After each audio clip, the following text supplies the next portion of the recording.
Good morning, everyone. Thank you for having us over, Diane, and especially thank you for the beer announcement.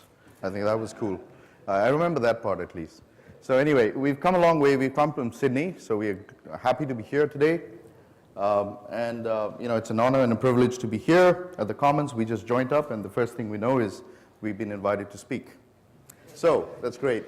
Now, what we're going to talk about today is our journey, a journey to digital transformation and how the technology that we've adopted is important for us in terms of delivering the value to our business. I will take you through the context first, so I'm going to take you through the context. Then we have Jason here, who's a principal engineer working with us on OpenShift and all the strategies around deployment. And he's going to take you through what we're doing there and how we make sure that we're going fast as possible. And we have Wayne, who is more like our employee, but he's from Red Hat, working closely with us. And he's working on the platform. We'll talk a little more about that. So, Macquarie Bank, we have presence in about 28 countries, over 15,000 employees, one of the largest infrastructure asset managers in the world. And there are 6 divisions. I work with banking and financial services, and that's the division which has the most amount of customers, direct-facing customers, the retail division of the bank. And I work with digital engineering. I look after the engineering aspects of it. So I'd like to start with a question. Let's see if you guys are awake to get some attention here. What is the average lifespan of a human eyelash? Come on, guys. You've had your coffee. 5 years. 5 years? Wow, that's a long time. Month? You won't have any eyelash left. Anyone else?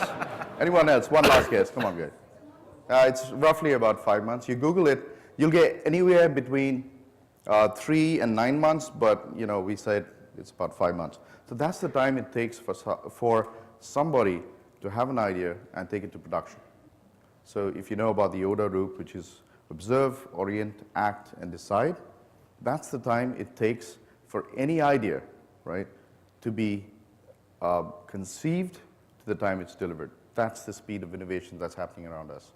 Hence, we've said we believe that it's important to understand here that the future is going to belong to the fast. Anyway, so having said that, the ideas are coming in fast. You've got to be able to bed down on the winners. You've got to test and learn. So essentially, organizations today have to become a learning organization. Important to experiment and learn. And if you think, and just think about exponential organizations like Facebook, they're deploying 16,000 changes a month. Or Amazon, I think in the year 2013, they went on record to say that they make 11 point something like 6 changes a second. A second. So they have an exponential ability to deliver software at speed. So what we're trying to say here is it's important that we understand that it's fundamental that we get a platform for execution right. And your platform cannot be bought off the shelf anywhere.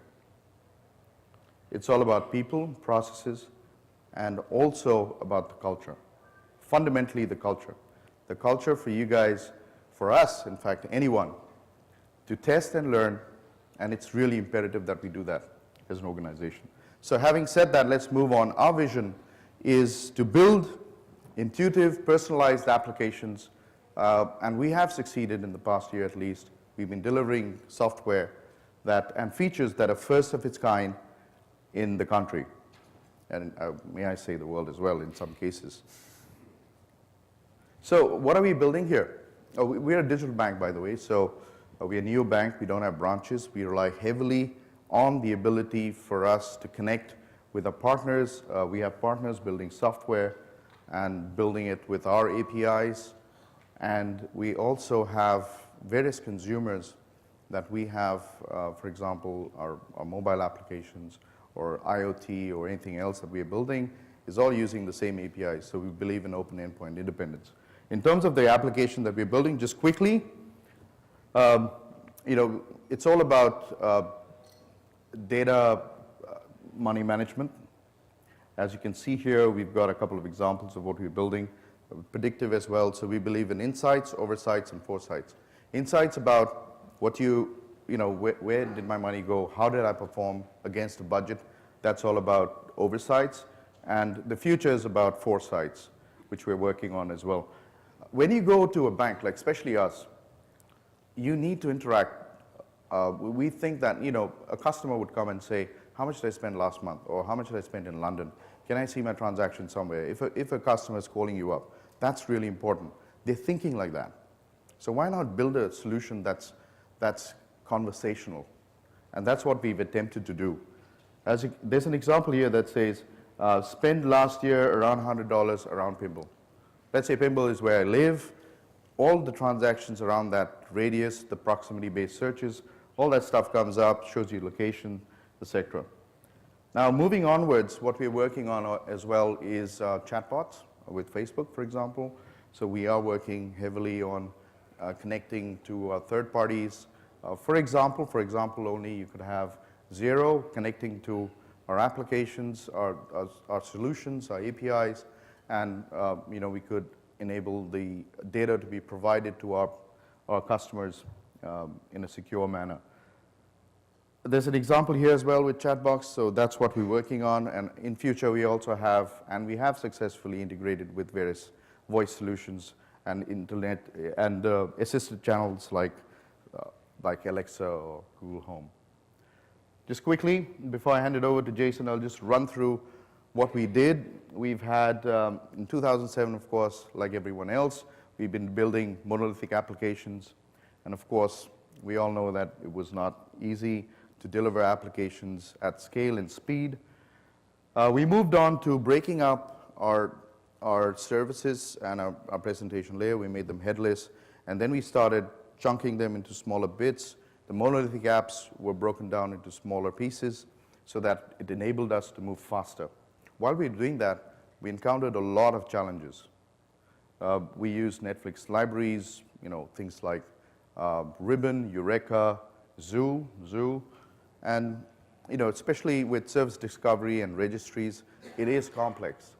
And we were running into various bottlenecks, various challenges all the time. And we'll talk more about how we've overcome it with the solution in the next session just now. And of course, then about a year ago, we started moving our platforms to the cloud. So we are on Amazon now. We've got OpenShift. We've got an API gateway. We use Apogee. And we are beginning to see a lot of improvements in terms of how we deliver our software. So we've reduced the amount of variability. We've increased the velocity. And of course, we have more visibility. Because we are using microservices, we have more visibility. And most importantly, we have speed today. So having said that, having set the context, there's a famous quote by a guy from Google. He looks after, I think, Google Design. His name is Luke Roblowski. He said, dream in years, plan in months, and ship in days.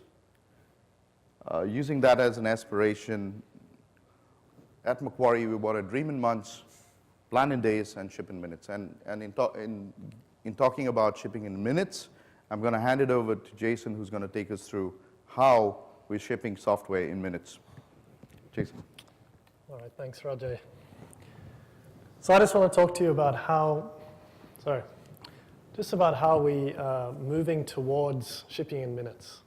So when we set out that goal as part of moving to OpenShift, we asked ourselves this question, which is, how long does it take for us now to release a single line code change to production? Now, if it was an emergency change, it would probably take 4 hours. The actual change, we've got automation, is quick, but all of the approvals you need to go through, it's always a big drama if you need to do an emergency change. So what most people do is, what we were doing is we'd have releases every 2 weeks, and we'd bundle everything up into those releases. Everyone would get their features ready, bug fixes would go in there, and then you'd move in like a 2-week block. But that's slow, and if you miss that release or need to change anything, you need to wait another 2 weeks. And 2 weeks for us is quick. Other teams are doing monthly releases. This is a very slow approach to doing change. What we want to do is do things quicker. But what was slowing us down? So the first thing is simply having a single production environment. Now, having a single production environment is very normal, but we thought we'd rethink this. You see, when you've got a single production environment, you've got a single place which is very, very fragile. People are very worried about breaking that environment. So I'll show you how we changed that with OpenShift. Managing dependencies is very difficult because if you're doing a bigger release and you've got many things you want to release, and they're all dependent on each other, then you have to do them in a particular sequence. So it ends up being, although you've got automation, you've got all these people manually running these automation steps. And these all added up to not having real end-to-end automation. So to hit a button and do a full release with a single click of a button was extremely difficult before.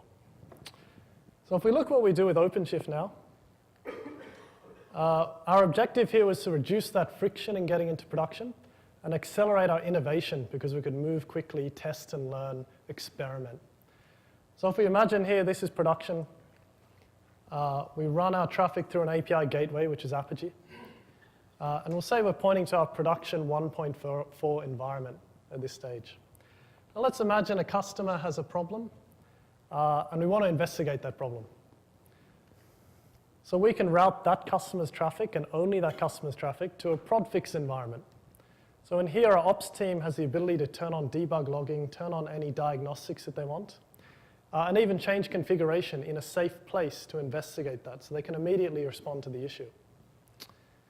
Now let's imagine if the developer has found that they need to do that single line of code change to release to production to fix this issue.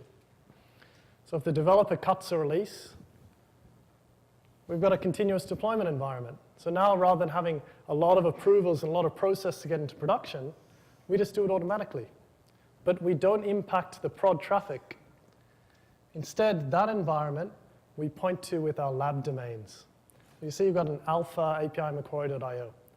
So this is still production. They're production accounts. It's real money involved. But our team and our developers and testers, we all have accounts at Macquarie. So we actually use our own accounts, and we can do testing in that continuous deployment environment. So we can get very, very fast feedback. We also built a tool so that we can diff responses from the API, so that we could point to continuous deployment versus prod 1.4 and see if the changes are what we expect. So what we're trying to do here is get more confidence when we release it to full production that we're not going to break anything. Now we also have a beta environment. So this is really important because we've got staff beta and public beta. So staff beta, there's an active set of staff. So any staff in Macquarie can get access to beta. And then they'll post feedback on our Facebook for Workplace about the applications. They're very good at actually doing testing for us. So we often leave features and we learn from their feedback if we want to release those features into full production. There's also public beta. So these are customers who are encouraged and rewarded for reporting bugs and for testing out things in beta. So let's say now we want to release this into full production. So we don't touch prod 1.4. We build a new environment. And then we route the percentage of traffic, monitor that, see if we're getting more errors, see if our latency is getting slower or not, before we flick over all the traffic. And you can see we can roll back immediately as well. So this means that we can do releases now rather than doing releases at nighttime and being a big deal. We can just do them at daytime. It makes everything much easier and quicker to release anything into production. So how do we manage all of these microservices? So like Rajay said, we've got a lot of microservices. And if you go down a microservice architecture path, you'll know that they grow very quickly. So we have them growing monthly. So at the moment, we'd have about 50 microservices and monoliths that we manage. So in OpenShift, what we decided to do was to group these up together. We've grouped them up by the API that they serve. So we've got a personal banking API, a wealth API, and event processing. So what this means is that all of those services together make up that API. and then we release them together into their own namespaces. So now that problem of dependencies, when you want to change multiple things together, all of these microservices, they can call each other in many different ways. It's up to the developers. We have more of an open structure. So how they call each service will be up to them. So, but if we wanted to change something like that service there, strafe, you can see that it's serving an API, and it's also providing services to other microservices. So we just have a very simple principle to keep it not too complex. In one namespace, we only have one version of an application. So this solves a lot of our dependency problems. When we release, because as you saw, we're releasing an entire new namespace, before we flick traffic, we don't need to worry about the ordering that things come up. We can just release that, wait for everything to come up, and then move the traffic across. So how do we configure these environments? So we've got a declarative approach to this configuration. What that means is we put all of the information in these YAML files. So we've got YAML files about the applications, YAML files about characteristics of the applications. And these files have nothing to do with OpenShift and nothing to do with the actual tools that we use to deploy to OpenShift. It's purely information, like facts, about the applications. So we bundle all those together, and we check them in, and then we run it through our deployment tool, which just calls the OpenShift APIs, and that'll create the namespace. If we change anything here, and we run it again, it'll apply the delta, so they're always in sync. We always know that what we've got checked in is what's deployed. If you run it again and again, it'll do nothing. Only when you make a change will it apply that change. Now, rolling the cluster is something we started off doing from very early on. It's a very good principle to have. So basically, every 60 days, we're going to rebuild everything in production.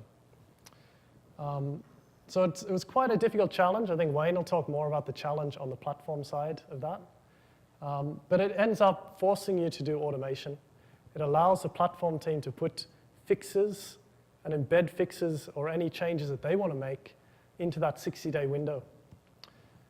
But what it means is that when we roll a cluster, how do we make sure that we got everything exactly the same on the new cluster when we're doing this during the daytime, doing a release? So let's say we've got a new cluster come up here, so I need to copy the applications and the namespaces across. We do this very simply. When we deploy a namespace, we just tag it in Git with some metadata. And then we don't copy across the configuration. We just redeploy from those points in Git. We just redeploy again. So then we do the same as when we were doing a release. We flick over part of the traffic like this. We can do the API diff, and then we're done. And we've moved all of our production across. So what this means is that about moving faster, with OpenShift now, we've got the ability to get fast feedback. We can test and learn. This is an amazing capability now to move quickly. Responding quickly to incidents. So you can see for ops, this is unbelievable because they can go in, they've got a safe place to do changes, to test things out, to do diagnostics now. And one of the biggest things is that it transforms the culture. So the developer experience is much, much, much better with OpenShift. And also for the business side, which is the most important, is that now they know that their features and their ideas can be implemented much, much quicker than they were before.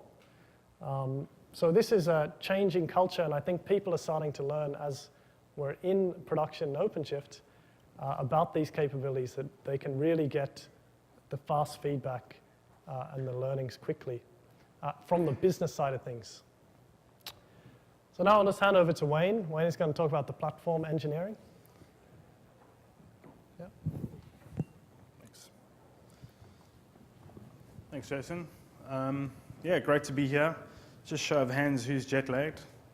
Yeah, we're pretty much 14 hours ahead of all you guys, so bear with me. Yeah, so just painting the picture quickly, I'm part of the ANZ team, senior platform consultant. out of Australia, so based in Sydney. Work closely with the team. They're also based in Sydney, which is great, so not much traveling for me for the moment. So yeah, it's just talking about use cases, setting the scene for this project that's been over about a year now. So give you a feel for the challenges and the things that we faced and sort of the solutions that we came up with. Obviously, a lot of the things that have been implemented are really been made simple with Ansible, for instance. So an example of being able to automate everything is, as Jason mentioned, the cluster rolling stuff. It's something that's taught us a lot of lessons about keeping things consistent, keeping the versioning precise. And with that, so we've come up with the strategy of parallel deployment of clusters. So you have a situation where a feature or some service, Jason asks for something, can you please put that in for me? Deploy that version, keep the parallel clusters, and then with Route 53, we'd release that cluster and we can roll back. So that sort of process. Everything is EBS backed, so there's capabilities to snapshot things. We use an AMI bake for our instances. On the roadmap, there's an idea to start doing auto-scaling. So at the moment, we just use a baked AMI, pre-provision the cluster, and with that, we're able to spin up things on demand, passivate nodes, so we can save costs. So it's a real dynamic environment. So there might be a scenario we deploy 10 nodes, passivate 2, and get like 4 nodes up and running. So that's a kind of the workload. Because obviously in the public cloud, its expenses can add up very quickly. So that's always a thing in the back of our mind. And mentioned the 60-day cycle thing. So that way we can patch the cluster, can patch the service, and ensure that we maintain compliance, which is really good. Building a cluster, 45 minutes. So one of the ideas and examples was this has now become very popular within BFS, the banking side, and another person was quite keen to get a cluster set up. And I said to him, he asked me how long is it going to take? I said probably about 45 minutes, and he was a bit like, really? So that's the sort of the advantage we have with this kind of thing, which is great. So here's an example of the parallel cluster method I told you about. The mobile app and the web-based app are connecting to an Apogee service, and we have the 2 OpenShift clusters in the back there, and we can roll version 1 and version 2 and roll back. So it's quite dynamic from that point of view. Use case 2, sharing the OpenShift cluster needs to be secure. So obviously we focus on security a lot. For that, we're using OVS multi-tenant plugin. That way we're able to segment traffic, and we're capable of keeping things isolated. We also use node labeling, so we can ensure that there's quality of service on those nodes. The egress firewall feature is a great thing. The security guys are very happy about that. And we're also using OpenSCAP for image scanning and compliance. So that way you're able to ensure that those images are up to date and compliant in the new versions. Use case 3 is, so for this, it's quite challenging in a shared environment. So we're using overcommit. And for that, you obviously got a certain amount of subscriptions, compute and memory you've got to work with. So effectively, with this, we're trying to achieve using as much resources as possible, ensuring that we spread the load accordingly. So I think for that, it was a good way for us to ensure that we're getting good quality of service on all the apps and distributing the load. Use case 4, provide a highly scalable storage solution with Gluster. So in this example, we're using Gluster for our shared registry, and it's proven to be very effective for providing persistent volumes and sharing the services across that. Just an idea, who's using Gluster in production workloads? Show of hands. Anybody? No. Somebody at the back. Somebody at the back. Okay, now some of the interesting stuff that I'm doing is on use case 5 is starting to use, for the managing and monitoring of things, looking to use Prometheus and Grafana. This is really good for the microservices, because this way you're able to tell, the service discovery is really good, and it really brings sort of the microservices stuff is under management. So I've just got a couple of screenshots that I'll show you. This is something I put together for Macquarie Bank. Example here is I've set up a threshold for 500 pods, and in this case, it's creating an alert. So that alerts, then I've got integration with PagerDuty, and that way we'll be able to get like an idea that something's going wrong with the cluster, and you've got full visibility. Next slide is I've created something called Top Pods. So Top Pods is effectively the relationship between pods, namespaces, and nodes. And that way you're able to get sort of an idea of the top talkers in that circumstance. So that also works for the network, and that's the pod count over there. So I think Prometheus and Grafana integration has been very exciting, and I've been really enjoyed working with it because it's shown us a lot of visibility on this cluster and this service. We're also using a dashboard for the operations guys around sort of the cluster overview. So this is a great way to see what's going on, a quick snapshot of the cluster, and you're able to sort of get an idea of utilization. So the team can make decisions on how they want to deploy namespaces, do capacity planning and management. And this ties quite well into us using CloudForms. So CloudForms is for our reporting piece. I'm using the OpenScape stuff, as I mentioned, for reporting things. And just a couple of other use cases and sort of roadmap items. So we have integration, we've done some integration with Splunk, and that's sort of repurposing stuff that they've had in the past. So it's always a challenge when you go into an environment where they need to reuse stuff that they have, and that's worked very well, so they're able to use it. Full LDAP integration. We're looking towards obviously doing upgrades to the latest 3.5 and all the exciting features with that. And we're looking to use Nexus for the secure registry, external registry. And as mentioned before, there's another team that's quite interested in deploying Fuse on the platform.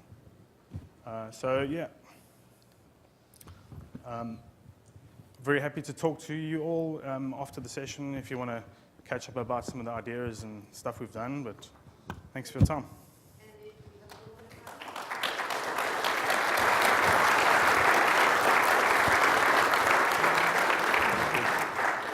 A little time, if you have any questions while the other folks get mic'd up, go ahead. Let me see if I can use mine. So why did you decide to use Nexus to share images instead of going from internal registry to So internal as I registry? mentioned, that's been implemented at Macquarie Bank. So it's repurposing something that they've already used. So they want version 2, they're doing a version 3 upgrade. So that's supporting now Docker registries. I don't know if you've used it before at all. Yep. Okay, it looks pretty good, it works pretty well.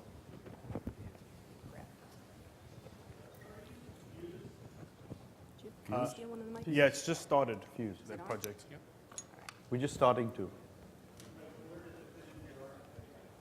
So we do have an ESB, and we recognize that we would want to pick technologies that are more aligned with container strategies, and hence we're looking at moving most of our workloads incrementally to cloud-based infrastructure. This is just the start. This is moving the edge computing stuff up there, but the second part of our vision is to have our entire integration assets also over time modernized in a framework that's more aligned with cloud infrastructure.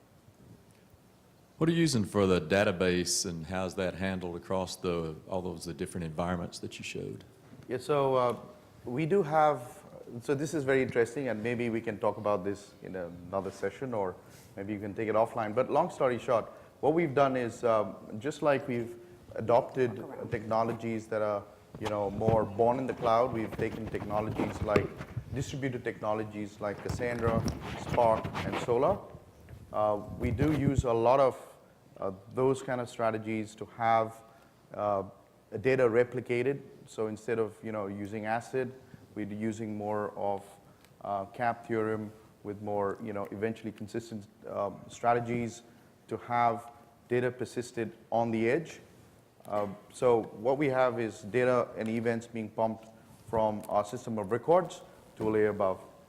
And that's where we do all the magic, and that's where we have data that's contextualized and searched and things like that. So we have a layer where we're pumping data into. But all of that is going to the cloud.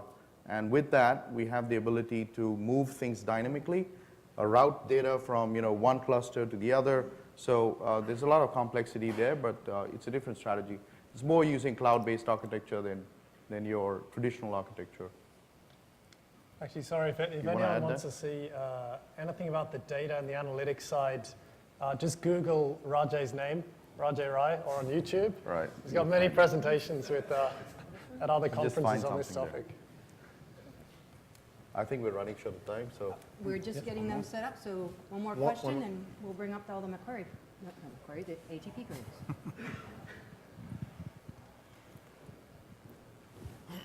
Excuse me. Can you expound a little bit on what you meant by full LDAP integration? What was your use case? What were you trying to accomplish, and how'd you end up pulling it off? So obviously there's a LDAP kind of setup at the moment. Quite a bit of work Mateus helped us with, and myself together. We did synchronization of groups, and we created specific groups.